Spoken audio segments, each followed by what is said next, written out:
Hello, everyone. This is Zafar Ali Khan with another episode of the CS show. This podcast is about Von Neumann architecture and fetch decode execute cycle. Uh, Mr. Maaz Ahmed will be joining us soon. He has some technical problem because of the power outage on his side, and he will be joining us soon. So let's talk about the background of von Neumann architecture until Maaz Ahmed sir join us. Actually, it was a time when few Chinese people discovered the way to binary back in 15th and 16th centuries. Afterwards, in the early 19th century, some European scientists did find about it, and they, after finding out what was the legacy from Chinese regarding binary, they went on further and they devised binary numbers on top of it. Afterwards, Boolean George Boole, he started working on it and he gave us the whole Boolean algebra.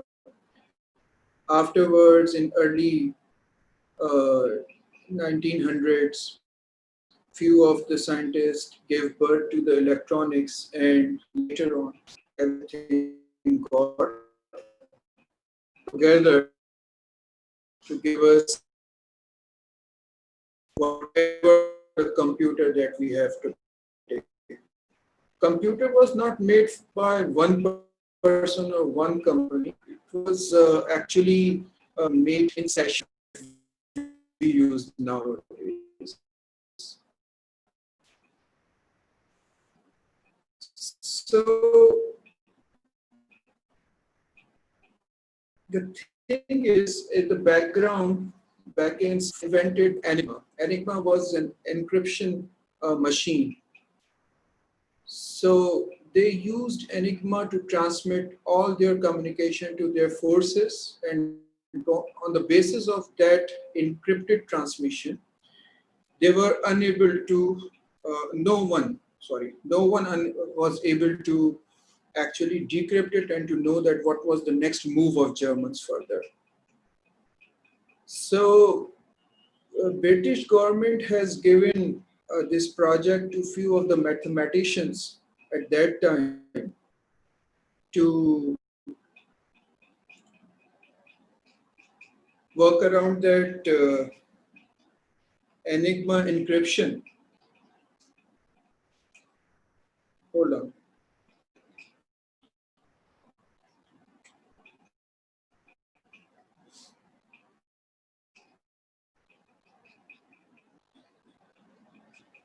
And they started working around it.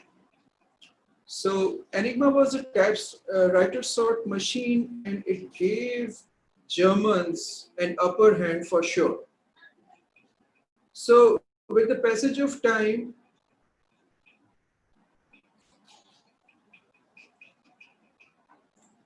other nations also wanted to stop Germans from their proceedings and their continuous conquer. So Britishers, when they assigned this job to the mathematicians and cryptologists of those times, the head of those were Alan Turing. Alan Turing, with the help of his fellow researchers, came up with the solution, but the solution that they had was all manual. So they wanted to encrypt it every day. Every morning they used to catch the message, but they were unable to decrypt it before 3 days. So 3 days are very late.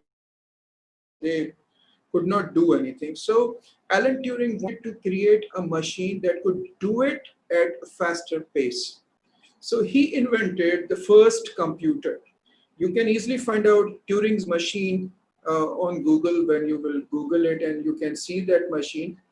It has all knobs and wires and everything. It was not a general purpose machine. It was a special purpose machine that was just made to decrypt the Enigma sequence. So Alan Turing is regarded as the person who first invented this machine, but that machine was just for one purpose. So that was special purpose machine. On the other hand, that machine actually gave humans a hope that anything can be done by the machines if it could be converted to somehow in electronics form. And in electronic form, by saying electronic form, it means that it is in the binary form. So afterwards, uh, that machine was used by Britishers, and the resolution of the whole war was came, and the war ended and Germans got defeated and all. Uh, Meanwhile, that was happening in Britain. There was another person called was known as Von Neumann. He was a mathematician, and he was with the Census Bureau of America. He came up with the idea. He came up with the idea that instead of having a machine which is just made for one purpose, why don't we just come up with sort of machines which could, if they are given a set of instruction, they could follow it. So humans can change that set of instruction at their will, and machine will always be following it. So you can realize with this example that nowadays, whatever the iPad or phone or computer or whatever the gadget that you have, all you do is you just download a new program, a new game, and you start playing it, or you install a new program and you start using it. Actually, every single computer program is a set of instruction, a different set of instruction. That same machine, without being changed, without having any physical difference, will follow another set of rules and would do something different. So this was the idea of him. So as I said, that Alan Turing machine had no input device, rather it had just those knobs. If you could let me show you, if I could, hold on.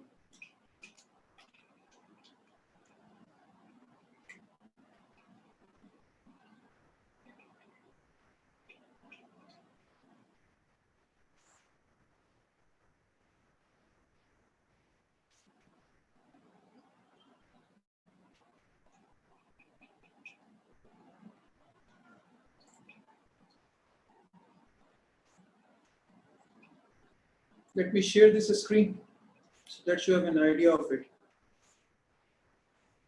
You can see over here, this machine had all these knobs. They used to set these knobs in one direction, and they used to run the whole operation. And afterwards, these knobs, once they have decided upon an output, get set to that output, and they used to read these knobs direction and to find out that what's in it. So this was the input device as well as the output device. So if you could see this machine, this is a gigantic machine. If you could see with the reference of the background and tables and all, you would have an idea that this machine is larger than the human size. And you could see the amount of wires going through the machine inside and outside, and it was all the electricity it was consuming. So this was a special purpose machine, whereas Von Neumann wanted it to be a general purpose machine. So what he actually came up with was few things. Number one, the biggest problem during Von Neumann time was how to differentiate between the data and the instruction. Instruction as in command to act upon the data. As everything is in zeros and one form, if you could see, if it is a picture, a video, a text, or whatever the program that you have, Microsoft Word, Excel, or a file that you would have made in it, if you would look into it in zeros and one form, you would see that they all are the same. So you are unable to distinguish between the type of the code or program or files if you are looking at it in the form of binary. So that was the biggest problem, that when everything is turned into the binary form, how to differentiate between the two, the data and the instruction which is written to act upon the data. That was the biggest problem. So the first thing that people came up with at that time, they used to hold two different memories. Whenever I say memory, all I mean is RAM, random access memory.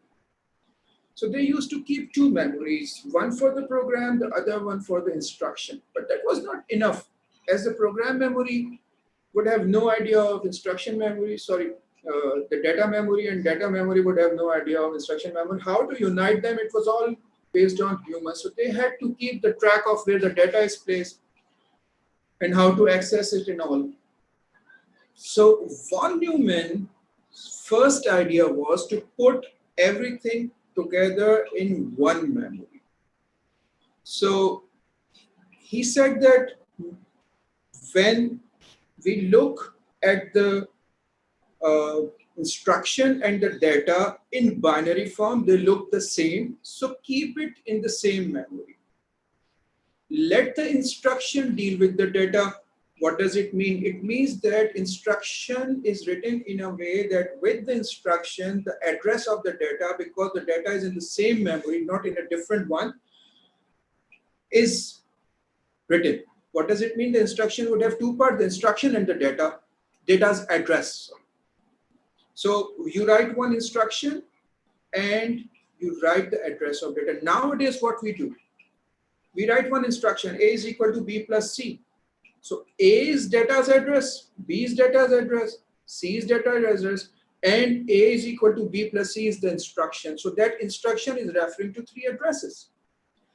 Why we are able to access those addresses? Because they are in the same memory as this instruction. This was the idea behind Von Neumann's architecture. Second thing, he said that to input the data, use input devices. So he was the first one who actually said that we should use input devices and output devices and storage devices. So he was the one who actually given this idea. So whenever the word architecture comes, actually it means in our syllabus that we are studying the structure of the microprocessor. So architecture means this. So what is Von Neumann architecture? The architecture design that was defined by Von Neumann. So if they say that state, define, describe, what is, in all of the cases, it is all the same, that what is Von Neumann architecture. Sometimes they say what is computer architecture, sometimes they say what is just the architecture, and sometimes they say idea of stored program. As I said, that the storage devices idea was given by whom? Von Neumann himself. So whenever I say the word memory or RAM, what does it mean? It means that he told people to keep the data in the memory. In other words, store it. And when the instructions are combined, it is said to be a program. So the idea of storage devices came up. So when the instructions collectively are stored, it's a program. And when the program is loaded into the RAM, it's a collection of instructions which are being executed one by one by one by one by the computer. So once these instructions are loaded in the RAM along with the data, then he presented the idea of architecture, the computer, the microprocessor, who will take one instruction at a time, executes it, gives the output, takes another instruction, executes it, gives the output, and the whole process goes. So there are four things. First, he said There's a single processor composed of control unit, arithmetic unit, logic unit, and memory unit. We have been studying it throughout these years in our early education that a computer has got what? Computer is comprised of what? Computer is made up of what? Microprocessor is divided into what?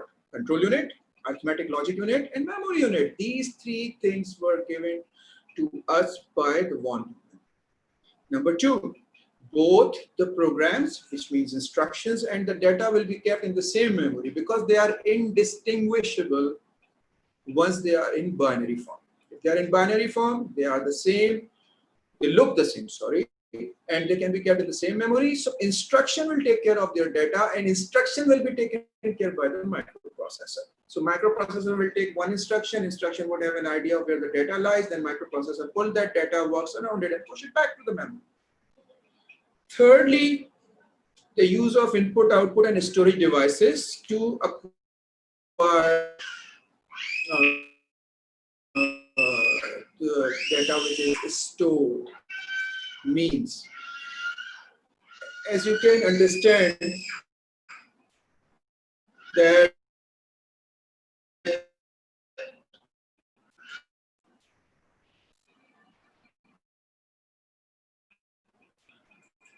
hold on for a second.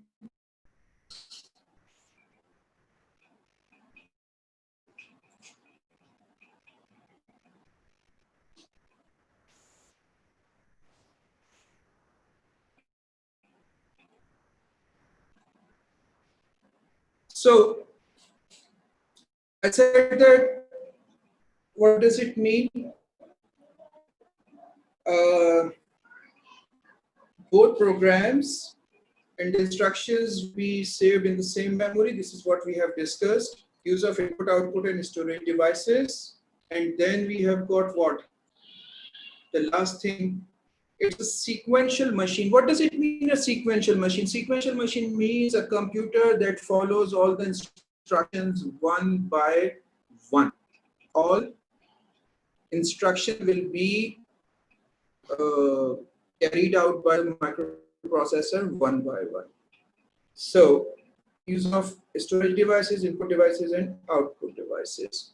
So, if there would be no storage devices, how we will be able to make programs and keep them? How we will be able to share our programs, distribute our programs, sell our programs? How we will be able to have Google Play, and with Google Play, how we would be able to have all those software which we download from the Google Play or App Store and all. Hold on, let me see. I think so.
This was the basic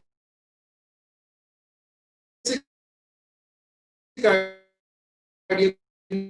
The fourth thing, a single process that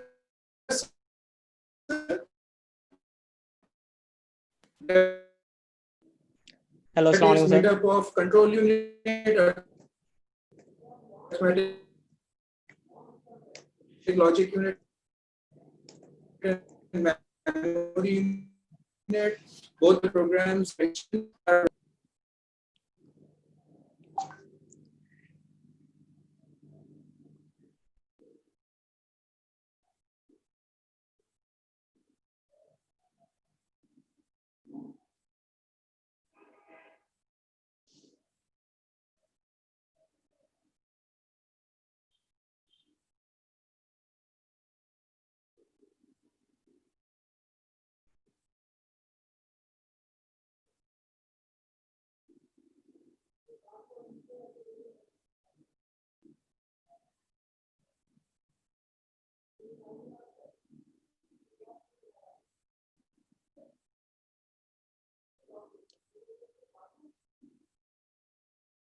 Assalamu alaikum all of you.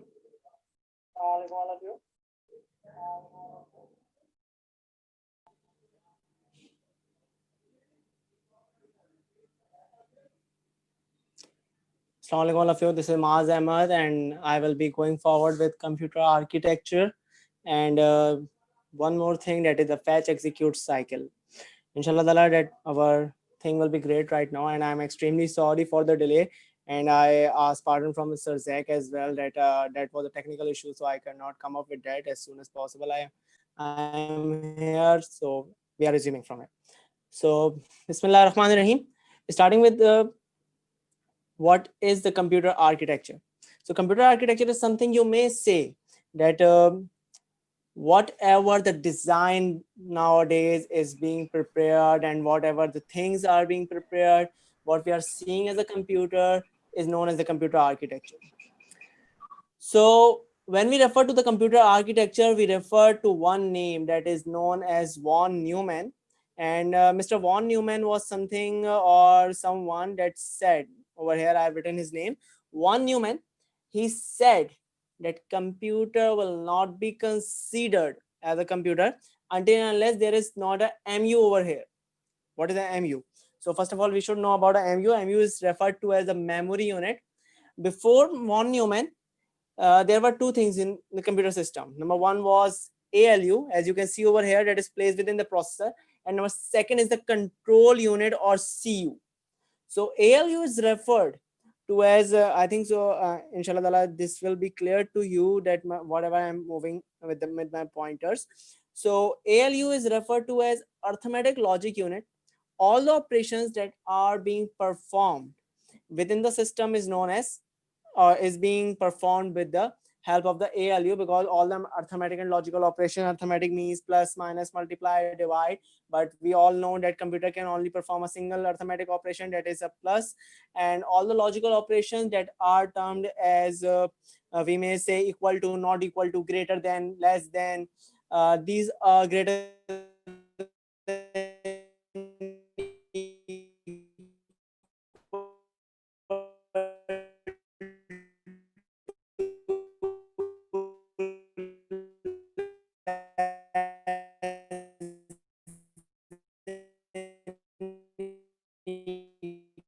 equal to, so these all the things are responsible to control all over the what are the operations are being performed over here, or what are the instructions being processed, or what are the instructions being given. So to control all this stuff is being done by with the help of the control unit. Now moving forward with the with this diagram, that is a detailed diagram of the Von Neumann. So the key is given over here, that is number one over here, the key, two keys are given over here. Number one is data and number two is control. So the dotted lines you can see between the program counter, the control unit, and the input devices, there is a dotted line, so that is a control. Then again there is a control, then again it's a control, and again it's a control. So control unit is basically using two types of the registers. Number one is the program counter, and number two is the CIR, that is a current instruction register. On the other hand, there is a memory unit. Memory unit is again using two types of the registers, MAR, and number second is the MDR. Now, what are the registers? So first of all, we should know the concept of the register so that we can easily understand this diagram. So moving towards the registers, what are the registers? We say that like RAM, we all know that's the volatile memory. Volatile means that it's a temporary memory. As soon as we are going to switch off the power, all the memory that is being stored over there will be lost. So we all know that with that. Similar goes for the registers as well. And in basic, there are 14 types of registers, but we are just going to go over with a few of them. I have written 4 over here, that is MAR, then there is a MBR over here as well, then there is a program counter here as well, and then there is a CIR as well. CIR is also termed, in few of the books it's also termed as IR. Okay, and MBR, similarly there are two names for the MBR. The first name is memory buffer register, and in the few books you can find the MDR as well. Okay, there are few registers as well that we are not going through in our. Hello, there is a connection lost over here, so I hope we are back soon.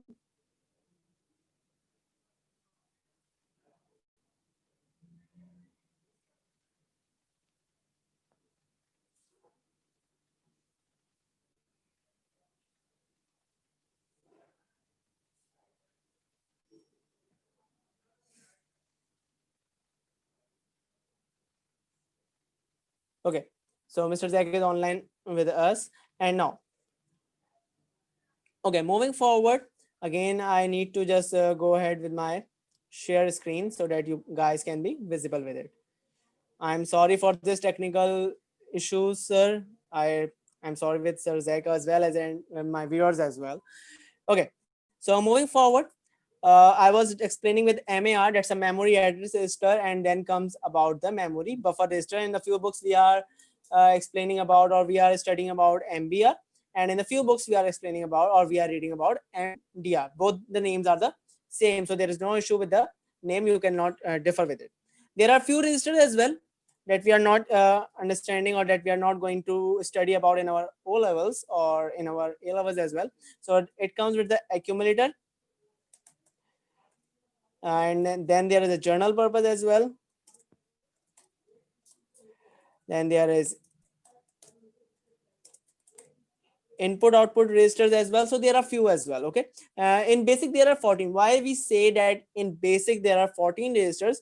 Because few of these registers are further classified. For example, general purpose register is further classified into 4 types, and then there are we can say that there are flag registers as well. So flag registers are again classified into 4 types. And then there is the status register as well, so it is further classified. So these are the things. So we say that there are, in basic there are 14 types of registers. Now, in our Von Neumann diagram, we studied about 4 types of the registers. When it comes towards the memory units, so we studied about 2 registers, that is MAR, and number 2, the second one was the MBR or MDR. So what is the purpose of the MAR, or what is MAR going to perform, or what is the responsibility of MAR? MAR, first of all, we should know the acronym, we should know the full form for that. That is memory address register. That means it's hold up the address of the memory location from where or to where data is to be fetched or executed. Now we should be clear about the word fetched over here. We all know that, but I'm just going to explain it further as well. That when it comes to the fetch, so fetch means that just go and bring it, and execute means that you are performing a particular task on that data or on that address that is being fetched. Okay, now then it comes towards the MBR or MDR. As I said, in few books you may find MDR, and few books you may find MBR as well. MDR means memory data register, and on the other hand MBR means memory buffer register. Both the things are the same. So if you guys are getting some other name in another book, so do not get worried about it, or do not get confused about it. So what's the purpose of MDR and MBR? The purpose of the MDR and MBR is that it holds the data that I'm going to explain again that MAR, what was it holding? It was holding the address of that data. And what MBR and MDR is holding? They are holding the data that is to be fetched, or that is to be executed. Then comes the program counter. Program counter keeps the address of the current instruction, whatever the current instruction we are going to perform. So it is keeping the address of that. Then CIR is keeping the current instruction that is to be applied on the data that we are getting from MAR, that we are getting from MDR, and the address is being given by the MAR. Okay, so it is holding up the instruction, that what instruction is to be performed on that data. So these were the 4 registers that we have carried about further. Again, I think so there is an issue with that, and that we are connecting it again. So over here, until unless my screen is going to share again. So I was explaining about MAR, MDR, MBR, and program counter. Now I will be moving further again back towards the von Neumann diagram that we were explaining. So as I already told you that one now I was explaining that when it comes towards the just let me just share the screen again for you guys. Okay, yeah, so we are back over here again. Now I was explaining with this memory unit. So memory in memory unit we understood about MAR, MDR, we understood about the ALU, then we are done with the program counter as well, and then we are done with the CIR as well. Now what is happening further when it comes to the control unit? So I said that these are the control lines, and these lines that are completed lines that are known as the data lines. Now what are the control and data lines? We are going to further study about them. Now control unit, you can see that control unit is controlling the input devices as well. It is controlling the memory unit as well. It is controlling the processor as well, and it is controlling the output devices as well on the same time. That whatever the instructions are being coming from the input devices, what are the instructions going out from the output devices, what are the instructions being performed, what the data is being stored in the memory unit. So all the things are being controlled by the control unit, and all the arithmetic and logical operations are being performed by the ALU. Now this thing, memory unit, this memory unit was added in the computer architecture when it was referred by von Neumann. Because if we say that von Neumann said that I'm not going to consider a computer until and unless I cannot store any kind of data in it. So on his guidance or on his structure or architecture, a memory unit was added over here as a thing that we can store the data over here. Okay, now moving further, that's the basic one. And what does the basic one says? A processor, a memory unit, and input output. What are the input and output? That is IO devices on the both sides. Okay, now there is a key over here. The purple one says address bus, the green one says that's a data bus, and the that mustard color says a control bus. Now what do you mean by the address bus? The address bus says that it carries the address of the memory location from where data is to be fetched.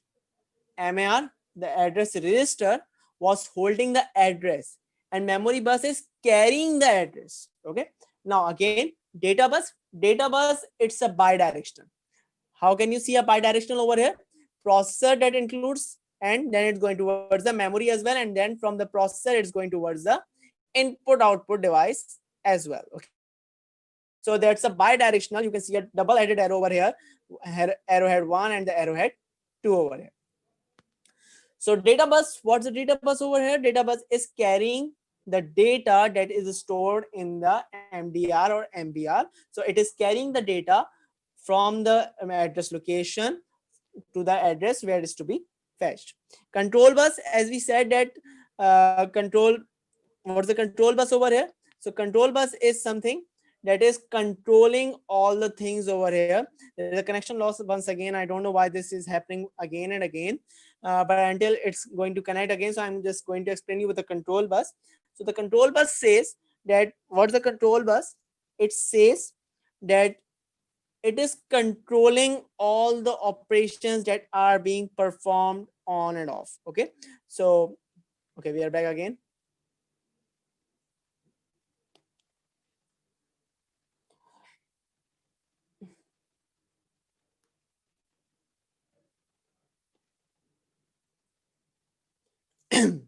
Okay, so control bus, as I said, that control bus was controlling or is controlling all the operations that are being performed within the memory unit, within the control unit, and within the uh, ALU as well. Okay, now moving further with the buses, we discussed about the buses over there. So I said that what are the buses? Buses are basically the set of the electronic wires. Why we are calling them the electronic wire? Because it is carrying obviously the binary signals, that is 0 and 1. So it's a electronic signals. Okay, so these are the electronic wires that act as a communication path between different components of the system. For example, the data is being fetched from the memory unit towards the processor to execute. So there is a communication path. There should be a communication path. So this communication path is known as the bus over here. Now, what are there are three types of buses: address bus, data bus, and control bus as well. The detail of these we may explain it in a way. Then when it comes toward the address bus, so I've already told you that carries signals relating to the address between the processor and the memory, as I told you earlier as well on the above. Data bus sends data between the processor and the memory unit and the input output devices, told you earlier.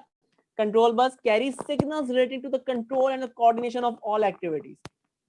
That what are the operations being performed over here. Like for example, they have given the example as well, the read and the write functions, whatever you are going to read, whatever you are going to write over here. So these are known as these are being controlled by the control bus. Now the address bus, it's a unidirectional, as I told you earlier in the diagram as well. Data bus, it's a bidirectional control bus. It's a unidirectional. I can show you once again when it comes. Okay, so over here, address bus we studied, it's a unidirectional. From processor it's going to the memory and from the towards the input, but it's not coming back towards the processor. Control bus, we say it's a unidirectional. From the processor it's going towards the memory, and on the same time it's going towards the input device as well, but it's not coming back to the processor, so it's a unidirectional. Then the data bus is coming. Data bus says that it's going towards the memory, it's going towards the input, but it's coming back towards the processor as well, so it's a bidirectional. Now moving further to coming towards the second thing, and the second thing is the fetch execute cycle. Like, what do you mean by the fetch? First of all, we need to understand. Then what do you mean by the execute, and why are we referring it to it as a cycle over here? So the fetch means to bring anything, to get anything. Like there is a very I used to explain this in a way in my classes as well, that that's a very common sentence that teacher usually say, fetch me a glass of water. That means bring me a glass of water. So that is known as the fetch. To get something is known as fetch. Execute, to run that. Okay, to process that is known as the it's termed as execute. Then cycle, what do you mean by the cycle? Because in our system it is continuously going back to back, so it is termed as the cycle over here. So, and now there we are going to further study about these things. So there is a cycle that I can explain you, and this cycle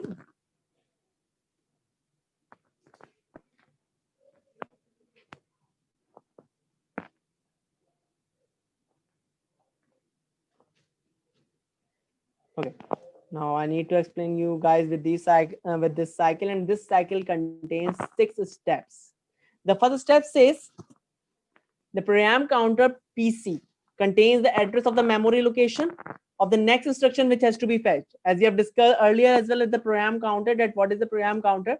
Program counter is saying that it contains the address of the memory location. Okay, whatever the address of the memory location, that is the next instruction of the next instruction. Where is the next instruction? That address of that location from where it has to be fetched is placed within the program counter.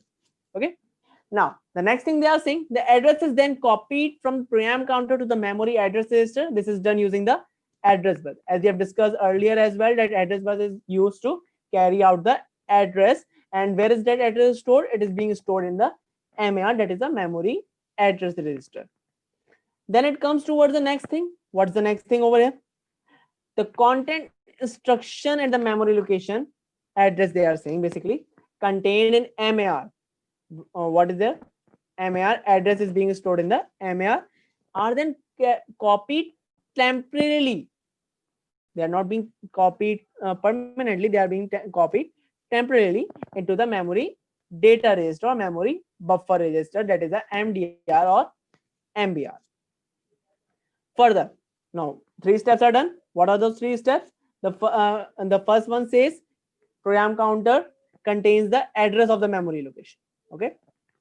Second step says that address is being now temporarily copied to the MAR. The third step says now from MAR, now it's being temporarily copied to the MDR, that is a memory data register. Now we are done with the 3 steps. Coming towards the 4th step, what is the 4th step over here? The contents instruction of the MDR are then copied and placed into the current instruction register. Now for what's going on? From PC it's coming to the MAR, then MAR is going to the MDR, and now from the MDR it's going to the CIR, that is the current instruction register, that whatever the current instruction is going to perform over there. Once that is being performed, the value in the PC is then incremented by 1, so that it now points to the next instruction, because obviously when it's being, and there is an addition of 1, so obviously it's going to point out at the other one or the other instruction, that is the very next instruction that is being executed. Then the last step, what is the last step? It says the instruction is finally decoded. Obviously it's in the coded form, so now it needs to be decoded, and then what do you mean by the decoder? I should explain over here as well. Now it's being coming into the computer understandable format, or we may say that the language that in which it needs to be further executed or further processed. So it's coming into that language right now. Okay.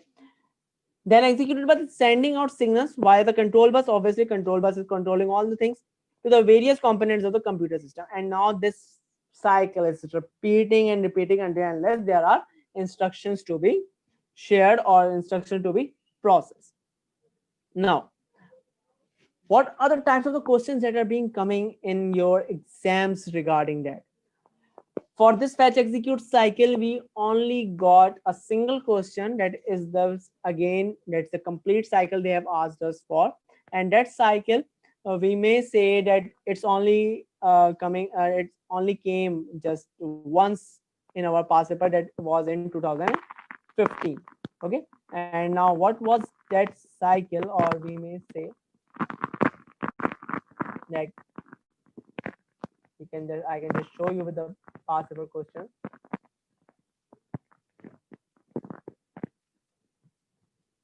Okay, so regarding the buses, it's given over here. One of the key features of the Von Neumann computer architecture is the use of the bus, 3 buses, and their descriptions are shown below. You can just see with the what's the course code over here, 2210, and it's in the May-June, and it's 2015. Okay, you need to draw a line and of 2 marks. What is the question over here? The question says address bus. So what is the most easiest way? Which one was the bidirectional? The bidirectional was only the data bus. So you can just go ahead with the data bus in the bidirectional, because only this box is showing you that it's a bidirectional. This bidirectional bus is used to exchange data, as they are saying data is being exchanged as well between processor, memory, input and output device. Okay, now the next thing they are saying, so data bus is being matched with the second part, that is the bidirectional one. Then they are saying the bus carries signals used to coordinate the computer. Now which bus carries the signals? So obviously it's a control bus over there. The next part they are saying this unidirectional bus carries signals relating to the memory addresses. Now here's the keyword for here, memory addresses. So what between processor and the memory, so obviously it's a address bus over here.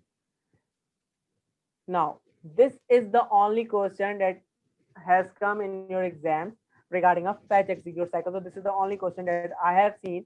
Maybe I'm mistaken as well, but I have seen thoroughly. So I found only this question, or only one time I have found this question regarding a fetch execute cycle.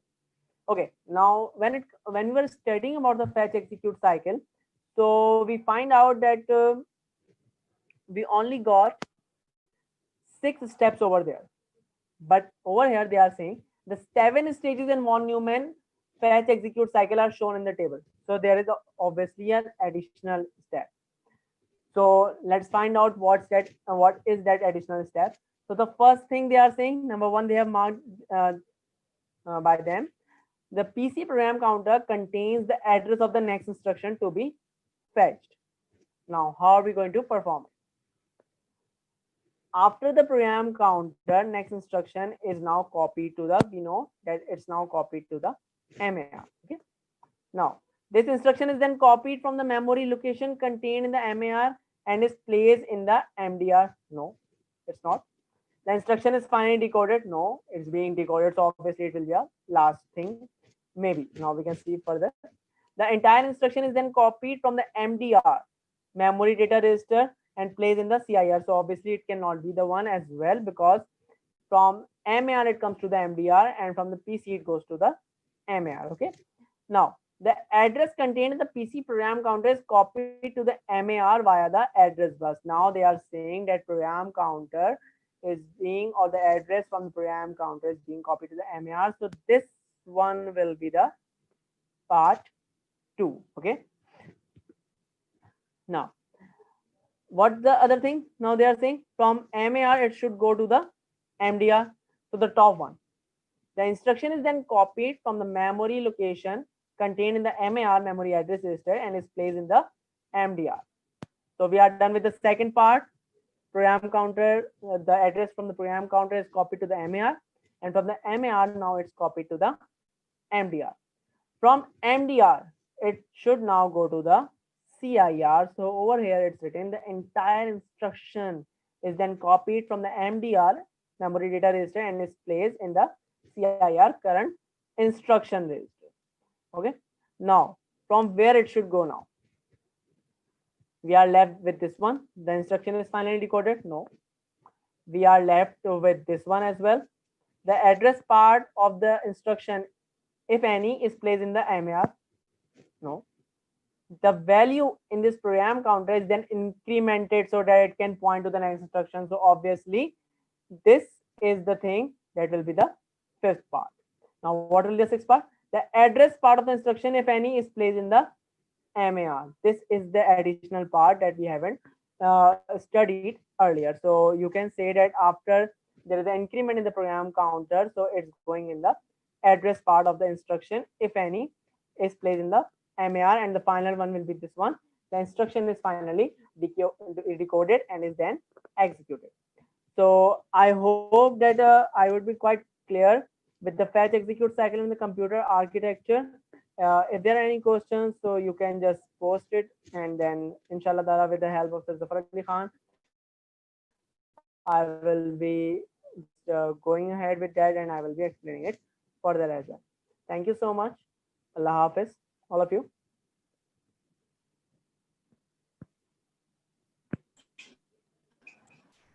Okay, thank you very much, Maaz, You are for welcome, giving sir. us your time today. Yes, right. Do not go away, sir. Do not go away. Just be here. So, few things that I need to discuss before we go offline. Let me revise a little about it. So, in Von Neumann model, early computers were fed data while the machines were running. So there was no storage device. It was not possible to store programs or data. That meant that they could not operate without considerable human intervention. All the data required to be fed when the machine was going on. In the mid-40s, John Von Neumann developed the concept of the stored program computer. It has been the basis of computer architecture for many years. The thing is that whatever the Von Neumann has given was just the idea. He never worked on the machine. On the basis of whatever he has done, a few universities at MIT and Harvard, another university, I don't remember,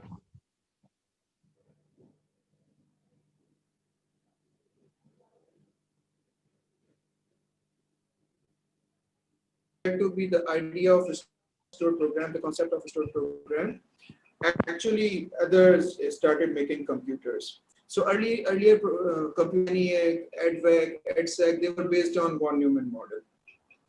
So it has been the basis of computer architecture for many years. The main previously unavailable feature of the main architecture, the the von Neumann architecture was a central processing unit, as Sir Maaz said, a processor able to access memory directly. It was not there before it. Computer memories, as I said, that there were no memories. Sir defined that von Neumann was the first person who actually introduced the concept of memory, a stored program made up of instructions that could be executed in sequential order. Showed up in 2017 or somewhere, or maybe 18. IAS, do you remember, sir? IAS was immediate access store. So the main components of the processor described by von Neumann were ALU, the control unit, and IAS. IAS is the name of RAM. When we discuss in the current scenario, IAS is the name of RAM. So IAS, or immediate access store, holds all the data in the program needed to be accessed by the control unit. So if they are collectively put somewhere, that is RAM of the program. If it is over the hard disk, it is just the program. And the data which is being produced during the execution of the program is never saved until you make a different file. So the data which is being produced, the data which is being input, and the instructions acting upon it, they all are being kept in what?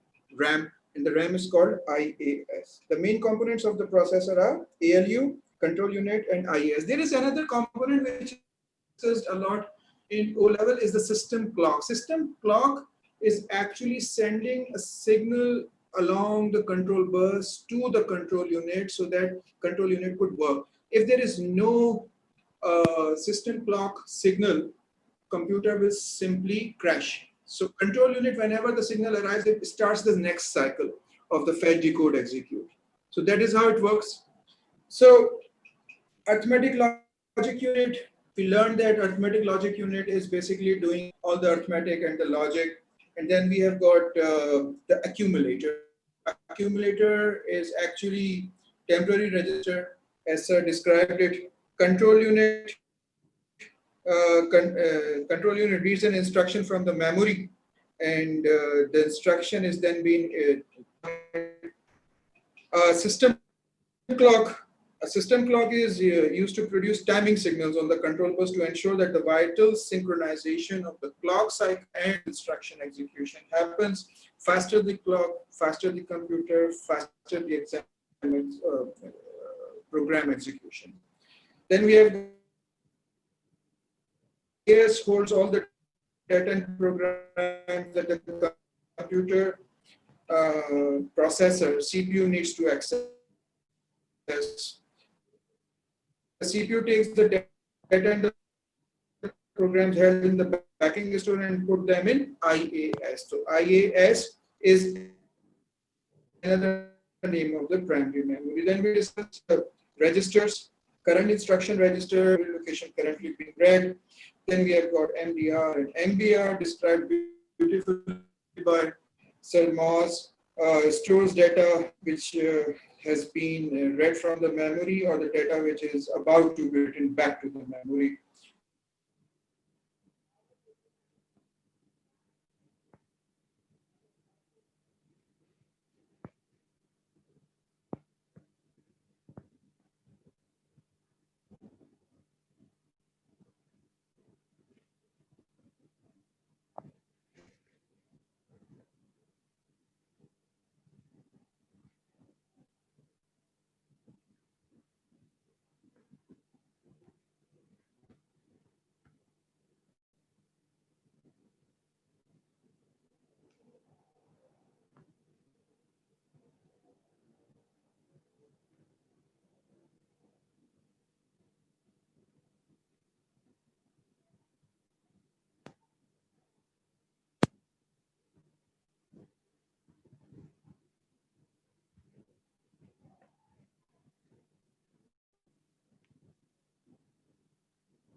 I'm sorry, our internet today is actually ruining our show. But that was it. And then we had registers. So I described that there are 14 different types of register, but we are hardly studying a CIR and MAR, MDR, PC, and the accumulator.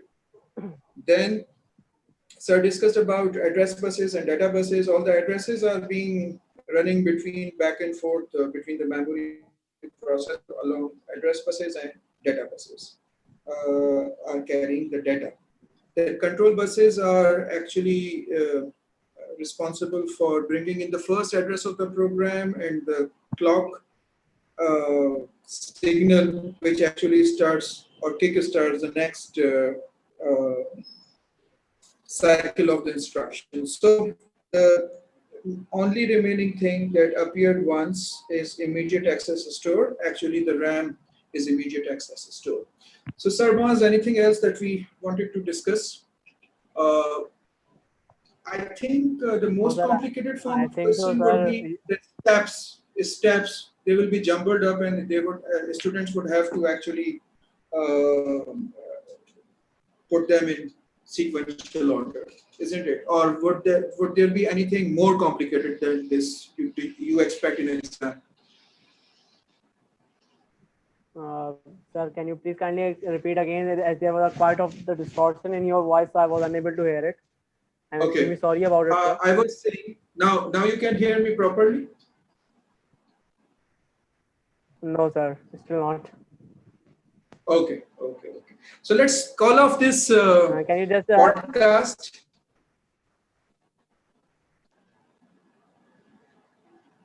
Can you hear me now, sir, properly? No. Yes, yes, sir, right? I can. Okay, you can.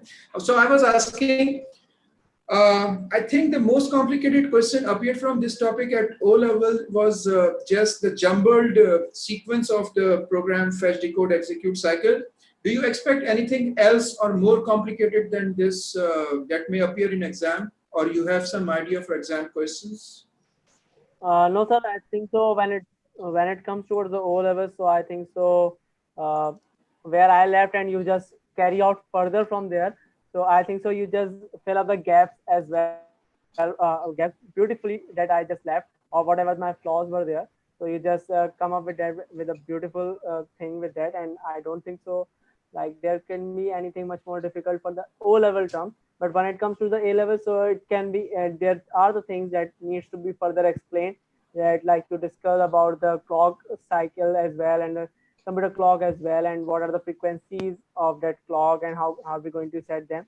So these we can just go ahead with the A levels, but when it comes towards the O levels, so I think so that it's quite fine till here. Okay. And you are my senior. One last thing, sir. I would like to. Okay. Thank you, sir. One last thing I want to assert on it is the interrupts. Interrupts are basically part of operating system at OLevel, but interrupt is a topic which is related to fetch, decode, execute cycle. There is a connection. So basically what happens that interrupts are checking if there is any device or software or any program which is being executed at the moment requires some sort of processor's attention. But the thing is that as we know that processor is keep having one next instruction and executing it. The primary focus of the operating system is to keep the microprocessor busy all the time. So it is, I think, almost not possible that whenever the interrupt arrives, the processor is not busy or free at that moment. So basically what happens is that one instruction is being fetched, decoded, and executed. After the execution of every single instruction, processor checks for the existence of interrupt. And if there is any interrupt, then the focus of the processor changes. Otherwise, it goes on with the current.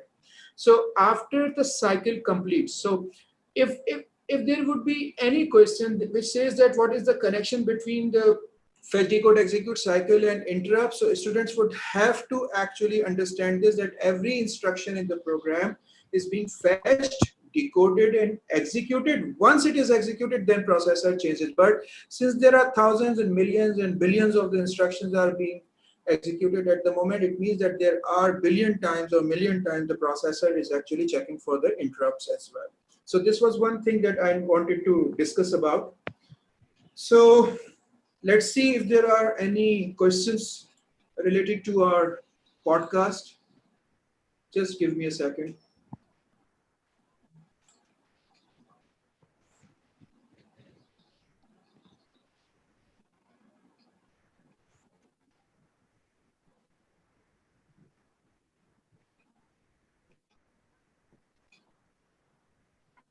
No, there are not.